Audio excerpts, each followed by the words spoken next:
Hey everyone, welcome back to Bear's Workshop. In today's video, we have the 213th flyover of the Nikola site in Coolidge, Arizona. Before we start, we do want to say thanks to all of our new Patreons, Nikola Tesla, I think I know him, at the Mama Bear level, and Daniel D at the Papa Bear level. Thank you for your support. We appreciate it. So we did fly today on Friday, which is not our normal Wednesday, but scheduling conflicted, so we had to work around that. Please keep in mind that since this is a Friday flyover, Nikola's normal production is Monday through Thursday, so it's normal to see no employees there today. We saw about 12 Nikola trays. Looks like a lot of the typical test trucks that we've seen.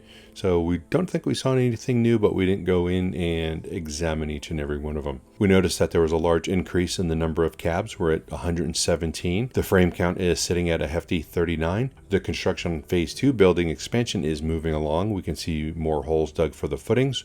More rebar has been placed, and the concrete pouring has started, including the perimeter grade beam. On the test loop, we see more aggregate has been placed as they get ready for asphalt, which will be coming soon, just looks like it. Our next live stream of the Nikola site will be on Monday, this next Monday, so please be there to check it out.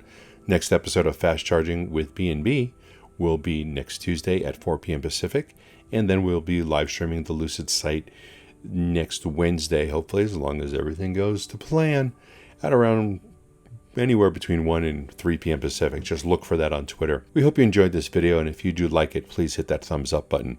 If you haven't already, please subscribe to see more content like this in the future, and you can follow us on Twitter at Bear's Workshop, and a special thanks to all of our Patrons. We do appreciate you. Now, let's go fly.